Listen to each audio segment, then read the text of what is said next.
Michael, you're good to go. Well, good afternoon, everyone, and welcome to our final Earth Month series. We are featuring Gulf Coast Sustainability Academy at Gulf Shores High School. And we are very happy that you are joining us for this workshop. This workshop is being sponsored by Legacy Partners in Environmental Education.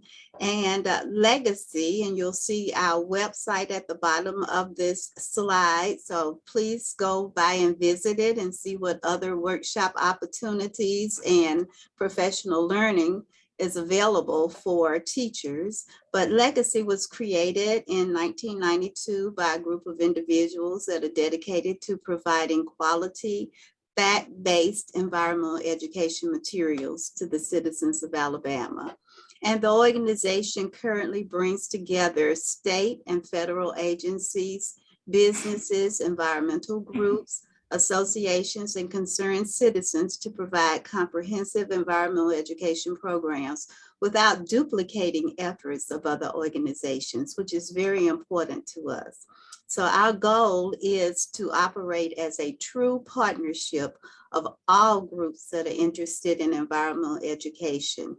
That includes teachers, businesses, state agencies, and informal educators. And we want to develop and provide balanced environmental programs, prevent duplication, by supporting existing quality environmental education programs. And our revenue comes from the primarily from the sale of Alabama's Protect Our Environment license tag. And you see the tag on this slide. So if it's time for you to purchase your next tag, consider purchasing a Legacy tag. It's just a little extra to purchase the tag, and it will support our programs. Other money comes from partnership programs, donations, corporate sponsors, in-kind donations, grants, and special events.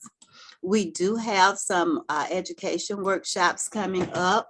One this weekend on bats, butterflies, and bees, and some others coming up later on during the summer. So we would like for you to participate in those as well. But today, I'd like to introduce these wonderful ladies from Gulf Coast Sustainability Academy at Gulf Shores. I sat in on their presentation during the Environmental Education Association of Alabama's conference, and they are some phenomenal educators down at Gulf Shores High School. The Gulf Coast Sustainability Academy is a collaborative academy that includes plant science and Gulf Coast sciences. Teachers work in the Sustainability Academy, including Hospitality and Tourism and Health Science Academy. And it provides hands-on learning opportunities and rigorous coursework that focus on Gulf Coast region. They have created a sustainability team to focus on integrating sustainability practices across the curriculum to increase student and community engagement. So we're going to learn today about dune restoration projects, system-wide recycling initiatives, composting, garden project, native tree farms, and more. So we're going to let Jessica Sampley introduce herself along with Krista Markham and Amanda Talantis. Thank you. Thank you, Michael. I'm Jessica Sampley, and I'm the Academies and Career Tech Coordinator at Gulf Shores City Schools. We are a small school system of about 2,500 students in the beautiful Gulf Shores, and our high school is operates on a. We have several different academies, so I want to share, just a brief slide to kind of give you a view into what else we offer. But our Spotlight Academy is the Sustainability Academy that we created when we became a city school system in 2019. So I'm just briefly going to talk about how the when we became a school system, how our Sustainability Academy was created. And then I'm going to hand it over to these two amazing teachers that have really stepped up and taken, a hands-on approach to student learning, problem and place-based learning. And to see the difference that these two have made in our school system, it just, I can't say enough about how wonderful it's been to see the difference that it's made with our students and our community, the community impact as well. So when we became a city school system in 2019, and I became the career tech coordinator, I worked on a focus that aligned with our core values as a school system. And our goal is to bridge the gap between core academics and career tech. And so we created our Gulf Coast Sustainability Academy to bring together and increase collaboration across the curriculum, but also, between core academics and career tech. So we brought together two existing programs of plant systems, which is a traditional agri-science program, and Gulf Coast Sciences, which houses our marine science and our Gulf Coast environmental science or ecology programs. And so we created that academy based on, aligning with our core values, but really looking at our community and student needs and the interests that our students have in taking care of the beautiful, place that the gift that we've been given, in our beautiful beaches and local waterways. And so we started in 2019, and bringing those two different programs together is just a small piece of the Sustainability Academy, because then I brought Amanda Talantis on board through hospitality and tourism, and she's going to share with you today about the Small Town Big Garden project. And Krista Markham is our Gulf Coast ecology teacher, which she's also taught our marine science class as well. And so she's does oyster gardening with her students, water quality monitoring, and a lot of different things. And so a big part of both these programs being successful is because of our community partnerships and the grant funding that we have received. And so a breakdown of the funding that we've received in the past year and a half. Through our Sustainability Academy, we've received a Gulf Coast RC&D grant of $20,000 that it funds our oyster gardening program, an overall to increase environmental awareness, hands-on learning. And for the Small Town Big Garden project, we've received a $25,000 grant from the state of Alabama Career Tech. $7,500 initially to fund the program from Gulf Coast RC&D. And then recently we received an extra $2,500 from Gulf Coast RC&D to sustain the program this year. And so next I'm going to show you a video that we had made as a part of that initial grant to really publicize and market, to our community what our students and teachers are doing. And this will be a great introduction to our teachers as well. And then I'll let them tell you a little more detail about the specific projects that they have going on.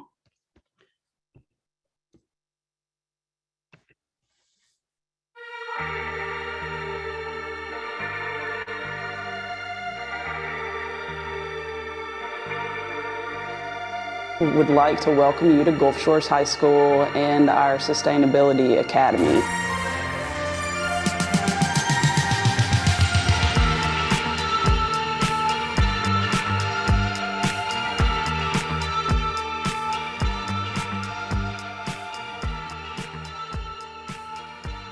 Two of our biggest projects that we have going on in our Sustainability Academy involve several teachers. Our Small Town Big Garden project that is in our greenhouse and outdoor space. Our group, our classes are learning how to grow food so then they can cook food. So that's really, a main tenet of sustainability. and we're trying to do it local. We're teaching the kids how to do that. So today we're here in the greenhouse. Now we have about 350 plants we can grow hydroponically at one time. And today our students are putting together a Dutch bucket system. In the Dutch bucket system, we will grow more of like vining plants, things like tomatoes and cucumbers, to the point where we expect to have so much fruit and so much lettuce that it'll be more than we need for just our class and our culinary classes. But now we'll be able to, give back and have that food used in our cafeteria, so our student body will be able to eat that. So to be creating our own stuff, or growing our own food, something the kids can take pride in, and also no carbon emissions used for gas or transportation of food. We literally just walk it from the greenhouse to the cafeteria. I've mainly worked on our hydroponic system over the past month or so. It's great to get out of the classroom and come in here and get to actually work with the plants hands-on. And eventually, they'll go into our culinary class where we'll actually make the food and serve it to the students. We are also bringing some elementary students over to work with our Sustainability Academy students. So they're going to learn about composting, hydroponics, plant some native plants that hopefully someday, when they get to be seniors, they'll get to see, hey, there's my oak that I planted when I was in first or second grade.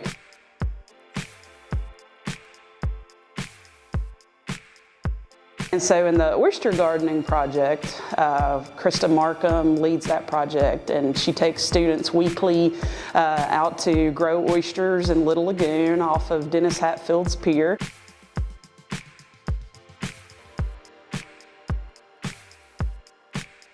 On different days, we have different objectives for our students. Today was focused on water quality. Some days we'll come out here and actually work on oyster gardens, where students work on raising oysters for restoration. The oysters raised here on this pier will actually go to Mobile Bay to help restore damaged oyster reefs there. We try to educate them on good ways to take care of the lagoon, how to be a good citizen when it comes to being environmentally friendly. The better we can educate them, the earlier we can educate them, they will be the next generation stewards of the environment.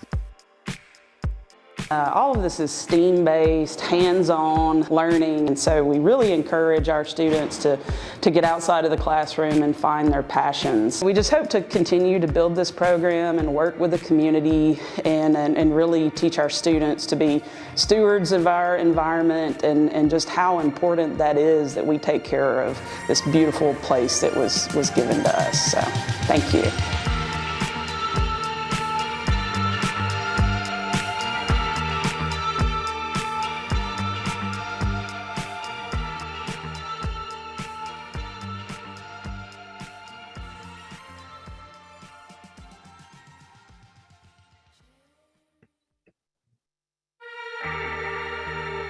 Make it stop. Is that the first one? Okay. Okay, so I'm going to hand it over now to Krista Markham and let her tell you about her oyster gardening program and other projects that she's involved with in the Sustainability Academy. All right, good afternoon. I'm Krista Markham. I'm the Environmental Science and AP Environmental Science teacher here at Gulf Shores High School. I met with my principal. We started our environmental science class, and she suggested that we take our students out and use our natural resources to learn about our environment. So I reached out to Little Lagoon Preservation Society, who helped connect me with Auburn's Extension Center. And we started a community partnership on raising oysters to help restore oysters from Mobile Bay. It started where students just kind of learned the oyster life cycle, how to take care of oysters. We rinse and we tumble to help the oysters grow. And then they started looking in the cages and said, hey, what's this? And they started learning the biodiversity of oyster reefs and the fact that they offer services to the environment, such as habitat and filtration. It kind of expanded from there into getting my students doing science that's given to Mississippi Alabama Sea Grant every month. The students monitor the growth of the oysters. They take small scale sample populations. They estimate the populations and the sizes. They then input that data into a formula that Auburn University shared with us, and they calculate how much those oysters are worth. And we kind of learned that those oysters aren't worth like a dollar value for us to sell, but what's their environmental value for once again, those services of filtration and things. And that's really cross-curricular, because if we go to Montgomery and we meet with a legislator that's explaining to them the importance of using real life data to help legislators understand the importance of protecting and learning our environment and really being able to put a dollar value on that. It expanded into a water quality monitoring program where students get to go out and test water in Little Lagoon, and they get to see, is everything looking okay? Is the lagoon healthy? Is there something we should be concerned about? Maybe a source of pollution. So these are things that we go in and we investigate monthly, every couple of weeks, just depending on our schedule, what we're able to do. We take phytoplankton samples. Students learn the local phytoplankton that are living in the lagoon.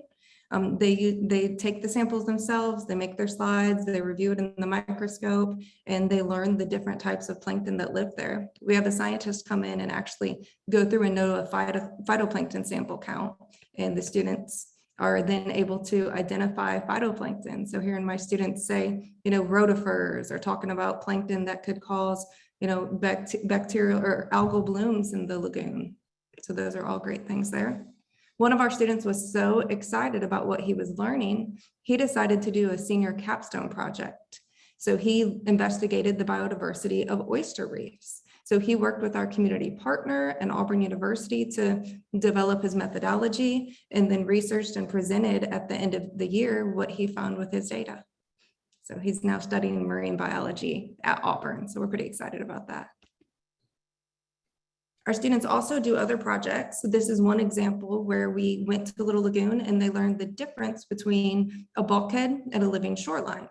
Half of our lagoon is covered in bulkheads. So students got to understand the environmental reasons for protection for using living shorelines and how effective they are. They then made this brochure to be able to share with our community. So if someone's interested in putting in a bulkhead, we could educate them about a living shoreline and maybe entice them to go that direction.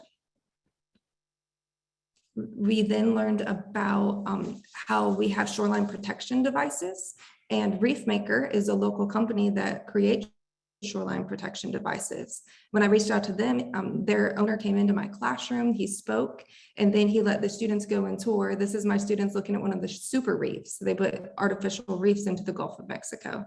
So they get to learn about the balance between the business and the environmental world through that opportunity. We worked every year with Gulf State Park, and we get to go restore the sand dunes. So my students go and they take Christmas trees every year that get donated by our community, and they get to go help with the Sustainability Academy, and we go out and we help restore the sand dunes. So we decided this year to kind of expand that program a little bit, and each area of the Sustainability Academy developed a lesson plan to go with this. So marine biology focused on the importance of dunes for protection, horticulture, what are the native plants in the sand dunes? My students focused on the animals, and hospitality and tourism worked on a project in awareness. We then trained 7th grade students and high schoolers to work with our 5th graders to help with the sand dunes and actually be able to, our kids were able to mentor the elementary students, and they got to plant native plants in the sand dunes as well. Yeah, and I'm just going to jump in real quick on that slide. The total amount of plants that our students, we had about 175 total students from the high school, middle school, and elementary all together that worked over the course of 2 days. They planted over 4,000 native plants back into the sand dunes between the teachers and the students. It was so awesome to see. And there's actually a quick article just to show you some pictures of some of the things that Dune Doctors is a Gulf Coast for-profit organization, but a tenet of their organization is education and training, to educate the new generation of students. And so it was an easy partnership for us to make, and we were all over it. So we bussed our students to the beach for a couple of days and gave the students the opportunity to work together across the district to really impact directly our environment and be accountable for, now they go to the beach there at the Gulf State Park Pavilion and say, they're the plants that we planted. And it's been so cool to hear ever since then how many of them have gone back to look and see how things are going. And just hearing that cultural shift to our students saying those are our sand dunes, and understanding the importance of protecting them is just great. Very good. There we go. We also go to Gulf State Park and learn about our local plants and animals. There's our students learning about the bald eagle nest that's less than a mile away from our school. We've done some service learning projects. There's our students cleaning up after Hurricane Sally, a lot of the debris that was on the beach. And in art, we were published in the local news. And then we've started trying to tie in assessments with this as well. Our students are graphing data and analyzing it. Our local island here in Mobile Bay, Gaillard Island, is really popular for bird nesting, especially pelicans. So they started back, I think it was in the 1950s, graphing, and there's a graph. You can see the exponential growth. Then you can see the students were able to see as we got over 5,000 pelicans, then it would drop back down. So that's dieback, so an overshoot, of course. And then you can see the year of the oil spill is the big dip. So they got to see that anomaly on the graph and just really see that carrying capacity for our ecosystem is 5,000 shorebirds. The big benefits to this for me are just teacher-driven professional development. I went with a list of animals that I knew lived in the sand dunes, and our state park naturalist had probably 4 times as many on her list. So getting that exposure and learning from the experts that we're able to bring in to talk and to share, and just having those community partners to work with has been really beneficial. We also have a $5,000 scholarship that's given away every year from Little Lagoon Preservation Society. And it's given away to one of our graduating seniors that either has an interest in an environmental science career or wants to talk about how they can make their future career more sustainable. All right, thank you. I'm going to go ahead and hand it over to Amanda Talantis, our hospitality and tourism teacher. Thank you, guys. Hi. You can hit the space bar, Jessica. Okay. So I head up the Small Town Big Garden project, and it really started off as something very small and has grown into something rather large. What you see here are my students in the greenhouse when we finish setting up our largest hydroponic system that we have at the moment. Next slide. So it started with this. It started with these raised beds. We've got these galvanized tubs and started putting in, native flowers and different herbs. And we tried out various vegetables. You see the one on the right, we actually had lettuce in there for a little while before we started the hydroponics. So it started there, and then we just grew. Next slide. This is what we have now. So we have we started the first year with 100 hydroponic setup plants. And now that we have this large one, so it's 300. So we have 400 hydroponics in all. Next slide. And then this year, in addition to the hydroponics, we started doing the Beto bucket system. And you can see where they're very small on the right. This is actually an older picture. They're large now and growing well. Next slide. We don't have the grounds and the type of area for doing traditional row cropping. So we started this little project of container growing, which it worked for quite a few things. It worked for our carrots, it worked for beets and our onions, and only some potatoes. So I really like to try that again next year. And on the right, you see the vertical gardens that we use for growing a lot of herbs. And those we started off with something just cheap from Amazon. We bought and screwed it on a pallet and put it on the fence, and then it went well. So we got a little bit of a nicer system then next. Okay. The composting has been interesting. We've gone through several methods of composting. It's just sort of been a trial and error situation. But you see, we've got the tumblers over on the left, well, and on the right as well. And those are working now. Now we have a lot of compost between our cafeteria, just the pre-serving, the prep compost, and our culinary classroom.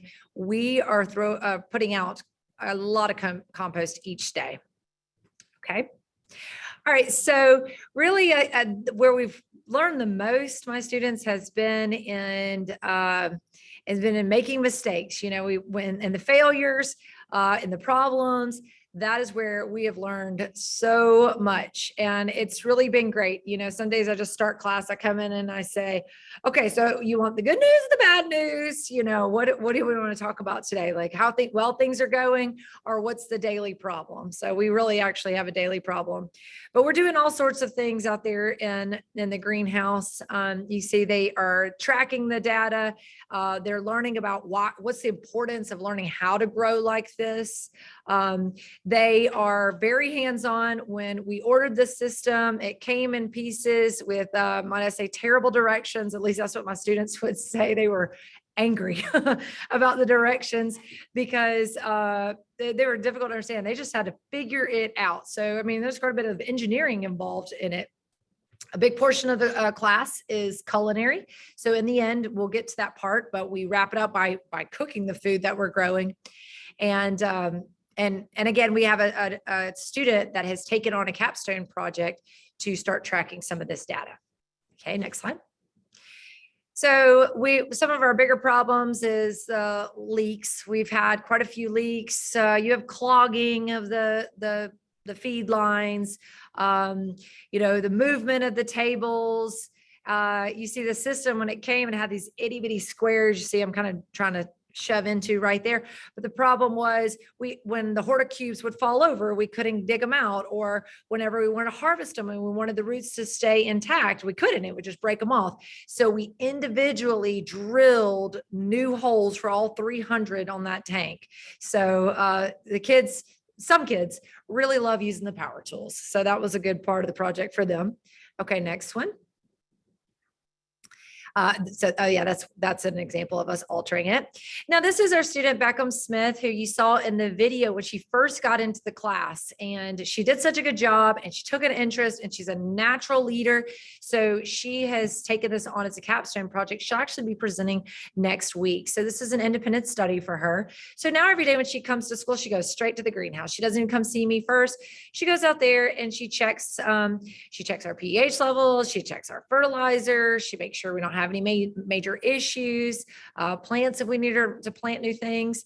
And then she records it and tracks it, is asked a lot of questions. It started off pretty basic, but has really expanded. And she recently came back from a trip to Auburn University, where she met someone who told her they got a job in hydroponics right out of college and making $150,000. So she informed me that she plans on changing what she's studying now, because she's really excited about that. Okay, next slide. So this is something I just made up, and this is what she used to track it. We would track the date and the fertilizer, the pH, the temperature, and then how much she was adding, because it's not an automated system. We've seen those, and those are nice, but we're good old fashioned 5-gallon bucket mixing fertilizers and adjusting the pH levels. Is so without there being some sort of exact manual on how to do it, we really had to pick up on patterns and start to figure out, okay, if I want to adjust it this much, how much do I need to put in? And it really was trial and error. So that's what she's been doing all along. Okay. The Beto bucket system, it looked really easy. It is not, but there have been days where we just sat out there like scratching your head, like, what is going on here? We've had siphoning issues. We've had clogging issues. We've had wires that are breaking.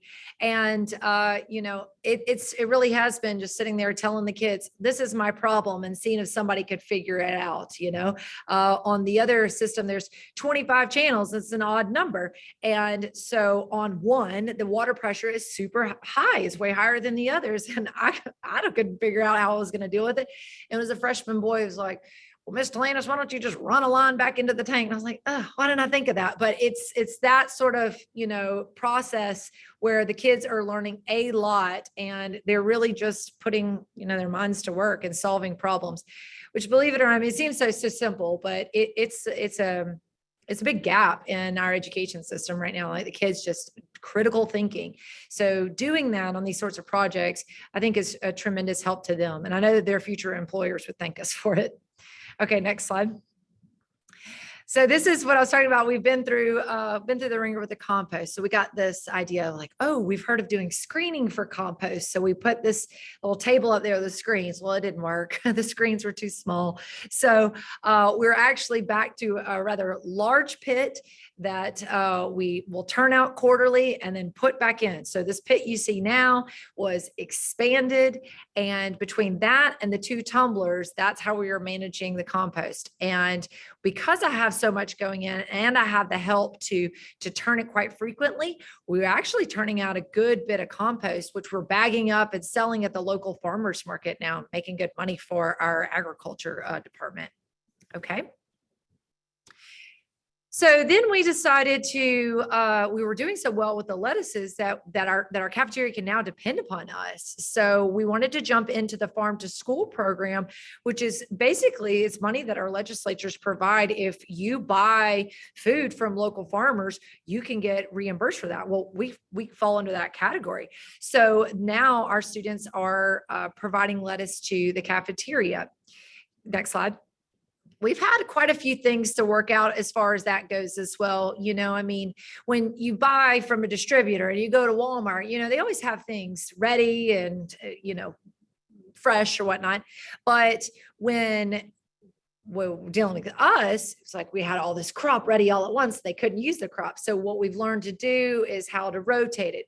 We've learned to keep things in the system and pull it out as the cafeteria ladies need it. So it's been a cooperative effort between us and them. And it was good for the kids. Young teenagers don't even know how to have conversations anymore sometimes. And I'm like, you go to the cafeteria and you talk to her about what she needs and how much she needs and when she needs it. I'm like, I don't want to talk to an adult, but I force them and it's good for them. Right. So they made this advertisement here, and this was it's just one of the many shown on our monitors throughout the school to encourage kids to eat the salads at the school lunches. And quite a few of them, come back and give me feedback. They're proud. They're like, so-and-so ate my salad today. So they like that their friends are eating the stuff that they've grown. Okay, next slide. Let's see. I sort of mentioned this already. We really had to adjust our schedules. Next year, I think we'll do an even better job of doing weekly plantings, not like massive plantings, but weekly, seeding weekly. So that way we have a very nice rotation. And I believe that we're going to be able to expand even to our middle school, which is very exciting for them. Next slide. And as I mentioned, you can see it on their faces. They're just really proud of what they've done. Kids are just absolutely amazed that they can drop in a seed and water it and take care of it. And this is the product, that is something that's very tangible, and they get really excited about it. What I showed you a picture earlier of our container growing because we don't have a lot of ground space. And I was working with these 2 senior girls, and they had been tending those boxes and weeding those boxes. They're probably the ones to seed those boxes. But then the day came that it was time to pull them up. And I was like, y'all ready to pull them up? And I pulled up that first carrot out of the ground, and you should have seen the look on their face. It was just like a miracle. They were just like, you're seniors. You've been tending it all semester. But they were just overjoyed that they were like, that's a carrot. I'm like, yeah, I know. So, okay, next. Well, the elementary school got word of this and we're all together on the same road. So they've been taking these walking field trips down. And this is where I really got to see my students shine, that we divided them up into different stations. And so my students would be responsible for talking about composting or the vertical gardens or the hydroponics. And then each of them got a little group leader. And so that's what we did, is we just took them through, and the kids loved it. The teacher said it was absolutely their favorite project. We let them do the clips on the vines. We let them plant seeds in the horticubes for the hydroponics. We even, in this picture you see right here in our outdoor kitchen area, we let them plant some root veggies to take back to their classroom. And I got a lot of good responses from the teachers on that. As a matter of fact, they're lining up for more field trips right now to come to us. So it's really awesome that our high schoolers are teaching the younger ones. Okay, next slide. That's more of them. You could, I mean, look at her face. Like, they really enjoyed it. And I just was so proud of my students. They did such a good job.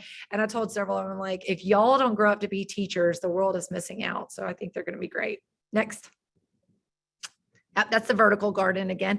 That one, they were playing like a little, they called it the pizza garden. They were trying to put plant labels into the correct herb and try to figure out what it was. So we're encouraging the little ones to break off a piece, to smell it, to rub it between their fingers and get the oils.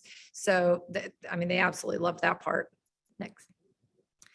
This is the vining ones. It's funny to see it now because we're so far from this at this point. They're huge, our plants, but this is where we started out, and they liked those a lot. When they walked up and you say, well, what do you think these plants are? They had just previously been at the vertical garden station. They're like, basil. I'm like, okay, but it was great to teach little kids what those plants are that are just so common here in the South. Okay. So these are some of the questions that they asked them when they got to the hydroponics, like, well, how are we going to feed them? They are, we're putting their food into the water and it's called fertilizer. And why would we do this? Well, we don't have the land to grow it right here. So in this tiny space, we can grow the 300 plants. So these are the conversations I heard my students telling them, and it was really great. Next one. This is the planting the root vegetable station. Okay, next. So this went on for a while, and we really decided to do something big. So Jessica led us on this project and getting a lot of community members. I'm going to stand up for a minute because my automatic lights, part of our sustainability, has gone off in my classroom. That's why it got dark all of a sudden. So in our kids decide, Jessica got us collaborations with some community members, and we decided to do a farm to table event. So we would grow the vegetables as we had been. We developed recipes. We collaborated with the culinary classes.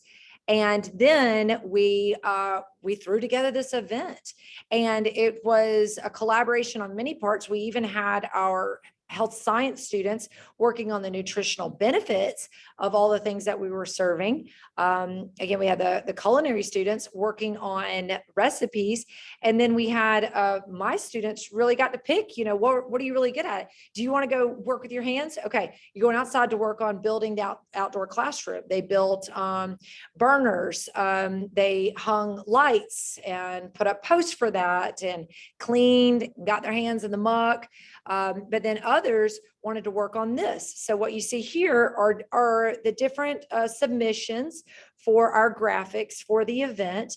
And in the end, we actually didn't go with these. We went with another one. I think it might be on the next slide, but that was part of their project too, is working with basically marketing. Okay, next. So this was one of these attempts. We didn't end up going with this exact one, but these are using beets and making the pasta, right? Some ravioli there. In the end, we went with spinach and some fresh made pasta for the farm to table event. Next. This is them practicing beforehand. The local collaborators and sponsors that Jessica hooked us up with were like Billy's Bacon and the local appetite growers. So we did a balsamic glaze on the carrots and a Korean sweet and spicy sauce on the bacon. It was delicious. Okay, next. This is the spinach pasta I was just telling you about. And we grew the spinach, but then we had accidentally broken the pH probe in the hydroponic system. And so for quite a few days, we were trying to adjust the pH, but what we didn't realize was happening was we were adjusting it to the wrong setting, and we killed our spinach. But, you know, it was a great lesson to learn. I mean, farming's hard and these sorts of things are going to happen. And so what we did, we got it with a local farmer and we got his spinach, but we did attempt to grow it ourselves. It just didn't work out, but that was part of the process. This is what we did early on. We did a let us party, get it? Like the lettuce from the greenhouse. Since culinary is a big part of the class, we took them in there. We made the dressings with herbs. We taught garde-manger, which is where you take a carrot and you cut it to make it like a pretty flower, or the tomatoes into roses. And we threw a lettuce party, which when I proposed the idea, the kids were like, ugh, are we gonna really eat lettuce? But next slide. They did do it. They ate it. And I actually had a colleague across the hall teach them how to set the table, where to put the knives and the forks properly. And you can see they even made some table arrangements with some of the wildflowers that they had planted in the vertical garden. Okay, next. This was another a great one. We had so much basil. We made the basil pesto pasta. That's another one that they were like, too much green, I'm not going to eat it. They were licking it by the end of it. They loved it. I made them into believers on pesto pasta. Next. And gallo pinto, I actually studied abroad in Costa Rica, and I learned about this dish. So this was another one that they made that brought it all together. Okay, so those were just some of the culinary lessons that we did. But on the next slide, you'll see where we did the farm to table event I was telling you about, where it really came full circle. We just did that about not even 4 weeks ago, and it was a great event. Click on that, Jessica.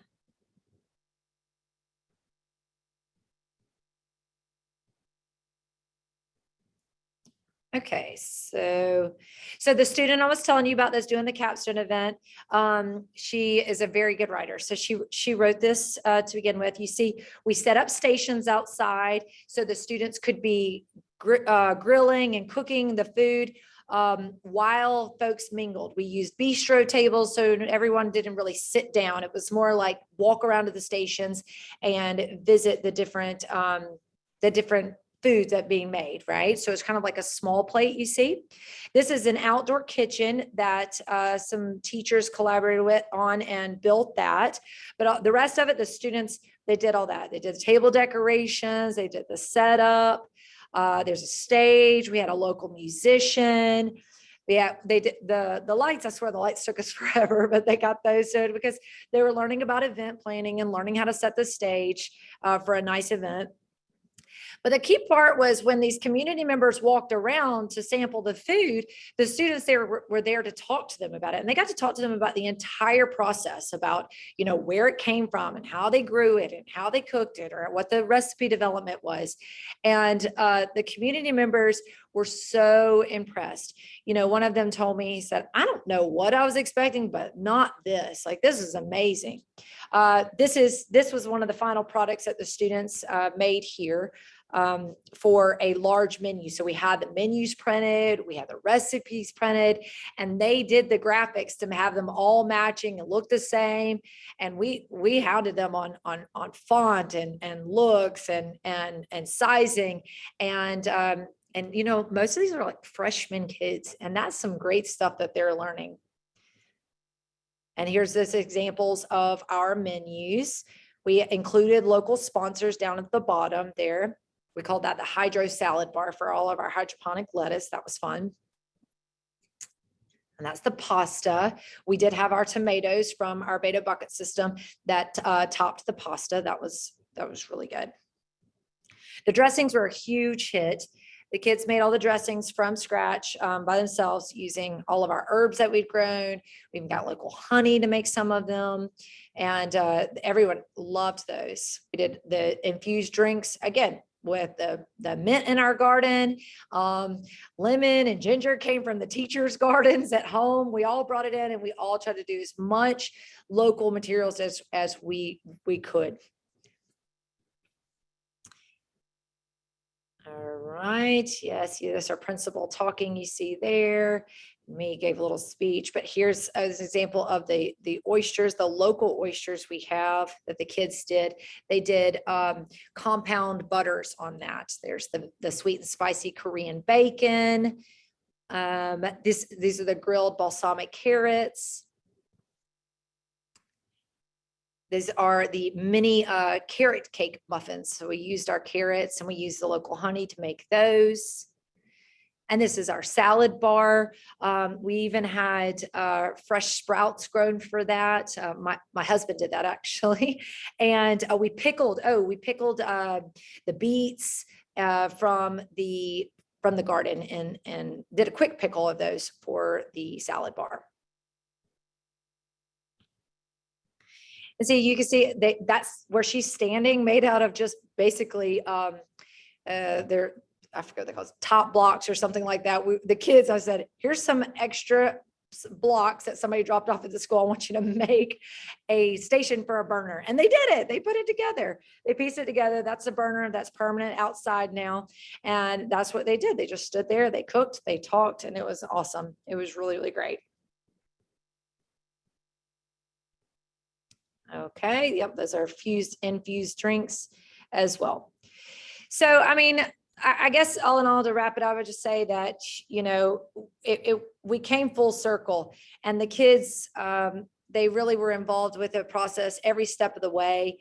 They gave tours during that farm to table event to the community members, and people were just so impressed by every bit that they learned along the way. And I think it's just because we just threw them at it and we said, here, go learn, go figure it out, fix your problems, come up with great ideas. And I think they really rose to the occasion. Yeah, Krista. Amanda, I haven't told you, but we actually went home and made that pizza and it was delicious. Okay, yes. I need that carrot recipe because I would like those again. Oh, I've got plenty of extra cards. Oops, okay. So all in all, the projects in the Sustainability Academy and the Small Town Big Garden project, none of this would be possible but without teachers who are passionate and willing to get out of their comfort zone and really care about students and engaging students, and who are also willing to engage our community and bring them into the education process. And so some of the questions we asked ourselves, you know, when we're thinking about these projects and what we can do, or what do our students and community need? You know, what can we do to help, you know, connect them and find something to help our students find, you know, relevance in learning and find what they're passionate about. And then how can we bridge the gap between core academics and career tech courses? This is a perfect example of that, I feel like. And how can we provide our students with creative, top-notch, place-based experiences that will inspire and engage them?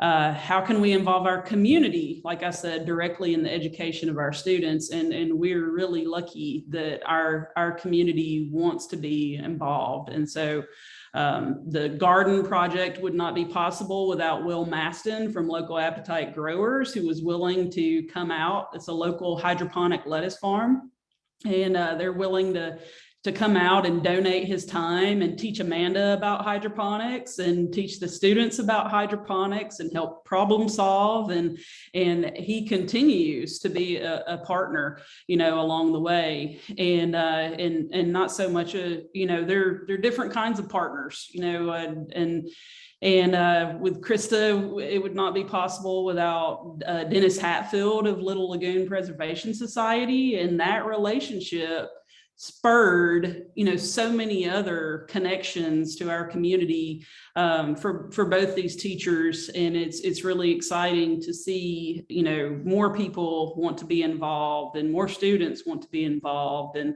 we get so many course requests for these classes that we don't really know what to do with them sometimes. So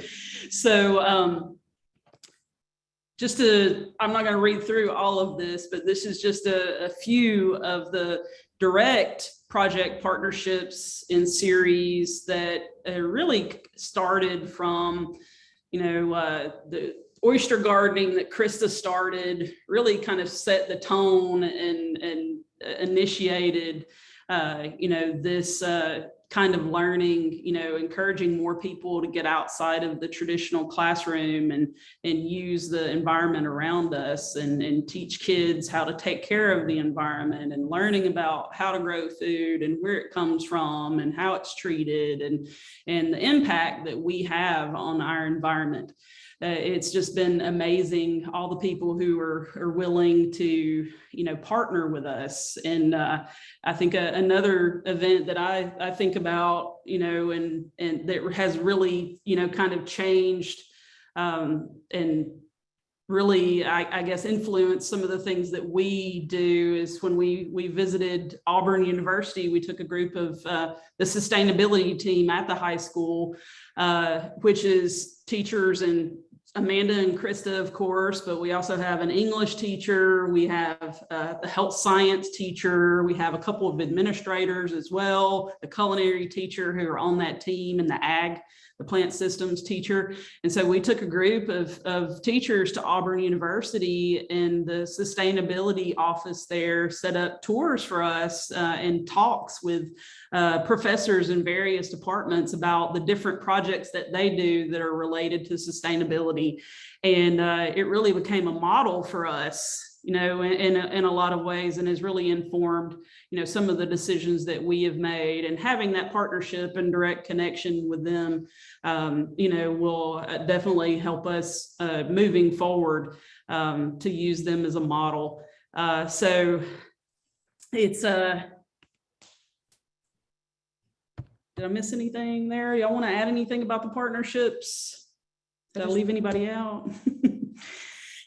We've got so many to thank. We just don't have time to do it today, but we live in a pretty special place where lots of people are helping to change this entire community and make the entire place more sustainable. So it's really exciting. Yes, and it all goes back to the students. And I taught English for years and years, and I wish that the Sustainability Academy had existed then, because I would have been all over, cross curriculum and collaborating with these teachers, because we're really lucky to have teachers like we do and community partners. So we appreciate your time. We love visitors. So you want to come visit us, you reach out to one of us. We shared our email addresses. We'll be happy to share. Our students would love to talk to you as well. And so, Krista, you want to? I think the only thing I have to add is, if you're a teacher that's watching this, reach out to your community. I mean, yes, we grow oysters, but maybe there's something else that you can do. You could monitor water quality, or you could grow things for your cafeteria. There's so many opportunities and so many community members wanting to help with your classroom or help with your school. Right. And that's something that I meant to say a second ago, that I know we're almost out of time, but I grew up in a really small town in North Alabama, very small school, not a lot of opportunities within the school. Like, we were told what classes we had to take for electives, and that kind of thing. And even if you live in a place where you may not have, the beach in front of you, I encourage you to be creative. And I think that people really, when you do reach out to people, that they would love to be involved and help, educate our kids and help you in any way that they can, in just being creative and finding the teachers to work with to really, connect with the students and connect with the community, because that's what it's all about. So if you would like for us to share our presentation with you and some of we also have some lesson plans and other things that we didn't go into detail about, you can scan the QR code or email one of us, and we will be happy to share those things, and love to talk to you at some point or see you in our beautiful city someday soon.